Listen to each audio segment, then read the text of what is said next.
আরে ভাইয়া, আরে ভাইয়া, এটাকে কোরবানিতে জায়েদ ক্যাং গরু নাকি?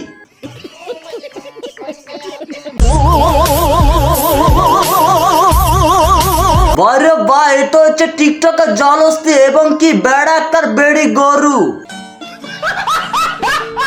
और अभी तो रुको, क्लाइमैक्स अभी बाकी। क्यों ना जानू আমি জানি।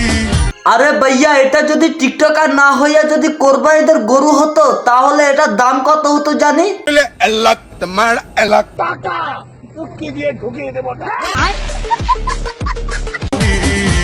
তুমি আমারে তুই ভাই টিকটকার আছে, টিকটকার হবি, তুই কেন মেয়েদের মতো সাজুগুজু করে গরুর মতো নাচানাচি করবি? আর তোরে যদি একবার কোরবানির হাটে তুলে দেওয়া হয় তাহলে দামড়ারা তোরে কি করবে জানিস? ঠিক এতটুকু। নাম কি?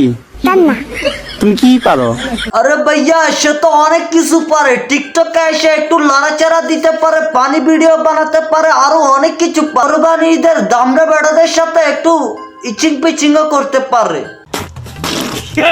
कौन है ये लोग? कहां से आते हैं? সম্পর্কের নাম যাই হোক না কেন, মন খারাপের সময় যে পাশে থাকে সেই প্রিয় মানুষ। আরে ভাইয়া, এখানে তো আমি বুঝতেছি না আপু কোনটা আর ভাইয়া কোনটা। তারা কি বান্ধবী, সই, ললিতা না কি? আমি তো বুঝি না, মাথায় ঢোকে না। আরে ভাইয়া, কি রোমান্টিক, কি ইমোশনাল, কি ভালোবাসা তাদের। এটা দেখে পাবলিক বলে উলিলেলি বাবা। কিন্তু ভাইয়া, এখানে বাবার বিষয় হচ্ছে তার পিছনে বাইটার জন্য এই ললিতা মোটা আপু জলহস্তি আপুটা যদি ভাইয়ার কোলে বসে অথবা তার গায়ে পড়ে তাহলে ভাইয়াটার কি অবস্থা হবে? সে তো কিমা হয়ে যাবে। অং বং ভালো না। নেই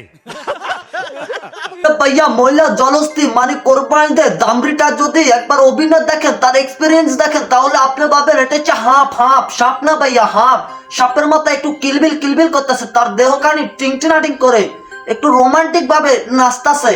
এই কারিশমার কারণেই তুমি বেঁচে আছো। মনের মানুষ পাইলাম রে। আরে ভাইয়া, মনের মানুষ পাইয়া গেছে, কিন্তু আমার তো মনে হয় দুইজনেরই একটা টংটা। আপনারা যদি ওদের ভিডিওটা দেখেন তাহলে ওদের সাবস্ক্রাইব বাটন একটু টেনে ধরে ওদের বিচিতে দুইটা টং টং আওয়াজ দিয়ে ফাঁসে দেয় কেন ওদের? হ্যাঁ, কারণ ওদের তো দোনোটা একই ভাইয়া, কলা। ফেস লাগায় না। কথা ছিল তুমি কি পাগল হয়েছো? আরে ভাইয়া, রবীন্দ্রনাথ ঠাকুর কোথায় জানি মারা গিয়েছে, তাকে দাফন দেওয়া হয়েছে কোথায়? ওখান থেকে তুলে তার জন্মদিন নোবেলটা এদেরকে দেওয়া উচিত, কারণ এদের অভিনয়টা একেবারে পাটাপাটি। মেয়ের পেটে বাচ্চা না থেকে জলহস্তির পেটে বাচ্চা আছে, আর ওই বাচ্চাটা ওই মেয়ের। তো আমি বলতে চাই ভাইয়া, এর কি বাচ্চা ডেলিভারি হবে পুটকি দিয়ে? পাগল হয়েছি। ইয়া, বিসি বিসি ওয়ালারা যদি একজনের জন্য একজন পাগল হয়ে যায় তাহলে মেয়েরা কি বেগুন থেরাপি নিয়ে ঘুরবে নাকি? আর একজনের প্রতি একজনের ভালোবাসার পাগলের টানে যখন যন্ত্রপাতি এক হয়ে যাবে তখন তো সবকিছু ফাইটা যাবে ভাইয়া।